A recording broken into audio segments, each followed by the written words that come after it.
Good evening, rockers. Tonight, I'd like to show you the tape recorder that I bought off eBay and now I'm making a lot of use of in my dub music, featured on Global Reverb Dub Music channel.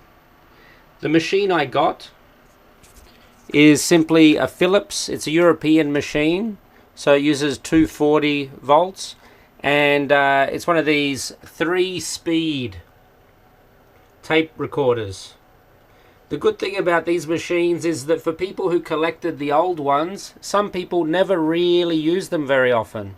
So you can pick up a unit just like this one for about $100 on eBay, maybe a little more if you want a good quality one, but there's no point spending $1,000 on a tape recorder if all you're going to do is use it for delay effects. And because the rubbers in here are a little bit old and it doesn't play back at a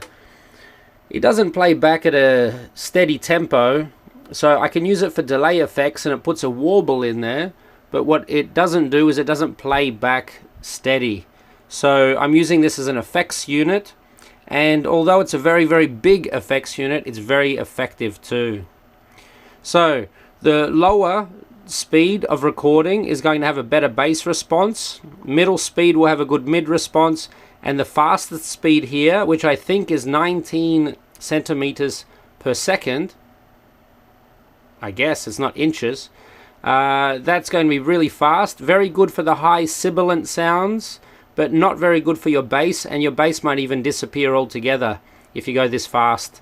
The slower you record or the slower you use the tape, the subbier or bassier the sounds are. And I'll give you an example. What you do is you record into your machine, and I've got it about 1 o'clock. That's a general, pretty simple rule of recording at about 1 o'clock if you're not sure. But I'm going to record here. I press record. The tape is recording, and what it is recording is the main signal, the master signal from my mixer, going out of the machine and into here, just as a tape recorder would do to record a master track. The difference is I'm also going to play the sound of the tape into the tape while it's recording, which will create a loop. Generally, you record into the tape machine and you don't want to hear the sound back until you've finished recording. In this case, we're going to include the sound of the tape to the recorded sound, which creates a feedback loop which has amazing effects and perfect for dub music.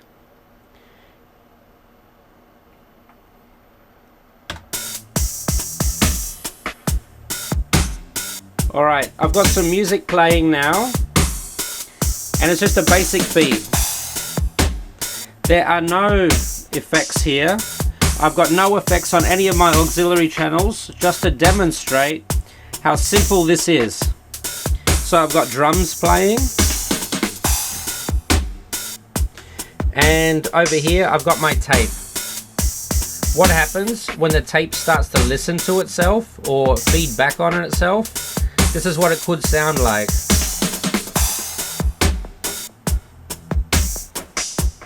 You hear a subtle delay.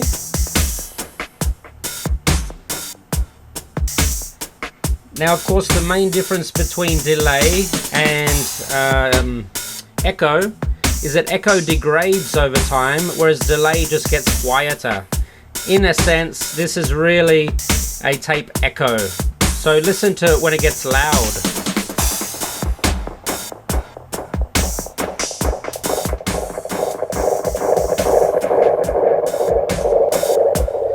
You see, I have to take it back because it starts to feed back too much. What you can do though is look up your signal chain on your EQ. I've cranked my high mids and I can sweep my high mids now, and it'll make a very interesting effect on the delay.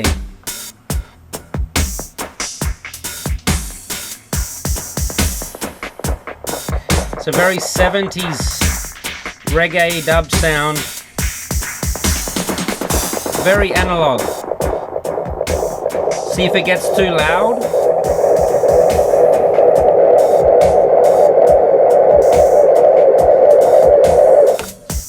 it just becomes noise and we can't do anything with it. But if you want it to be very, very loud,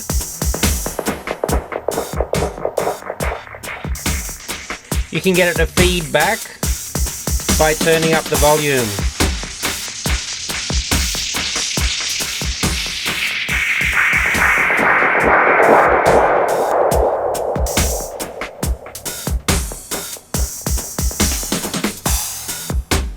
Okay, that's a basic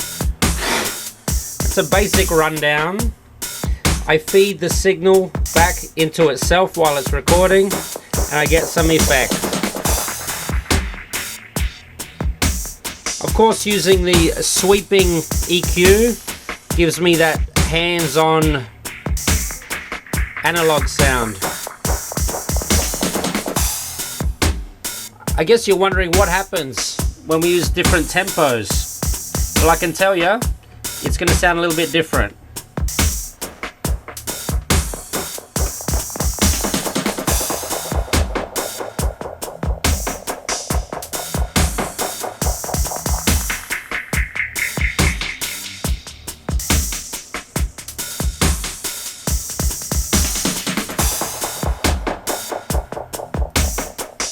So even the tempo of the delay is different now because the tape speed is different.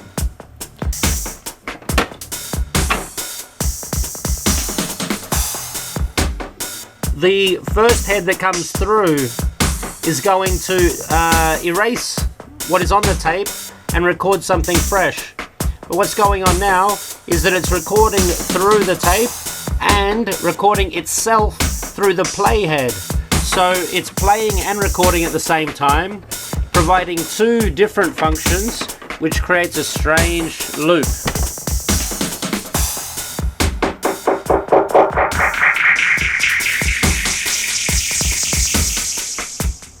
It can be very sibilant. Let's have a look at the next tempo, this 19 centimeters a second.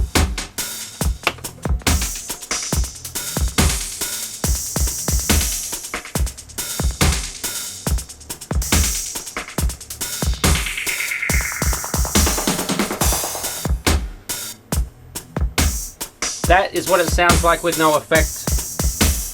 And this is what it sounds like with the effect.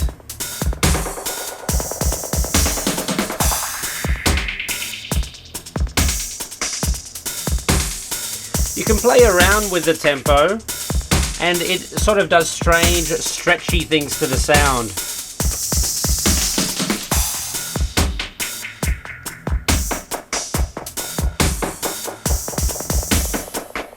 We'll go slower even.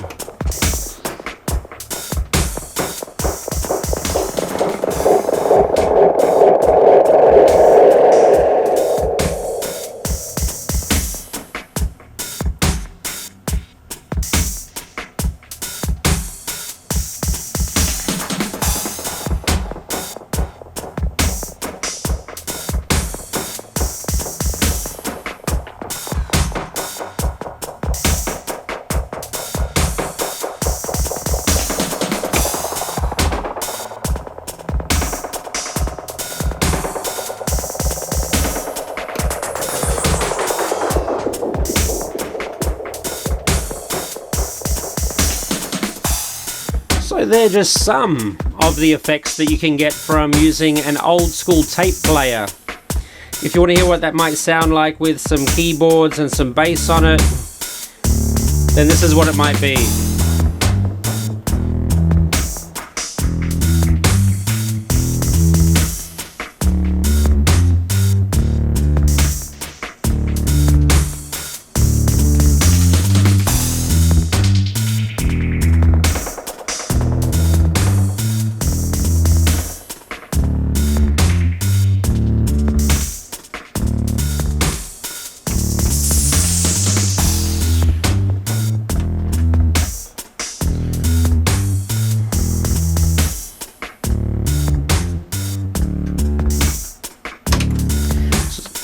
So that's all there is to it.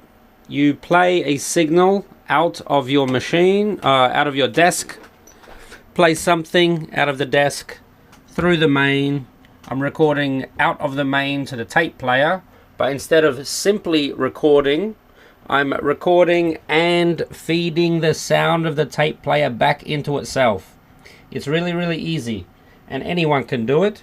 So go ahead, buy yourself an old reel-to-reel tape recorder and get busy in the studio. I think it's important you get something that has at least 2 different speeds so you can play with it back and forth. But if you're not too sure about it, I guess anything under $100 you can play with, but definitely get the guy to turn it on and see that it works properly, and that even the counter works and things like that work, because there's no point buying a broken machine, because it's not that easy to fix anymore. You can buy new rubbers and belts for it, but are you going to take it apart and put the rubbers and belts on? If not, just spend a little bit more money and get yourself something, not necessarily a Philips or not necessarily one of these machines, but something that is affordable for you and will automatically give an extra dimension to the sound of your music, no matter what it is.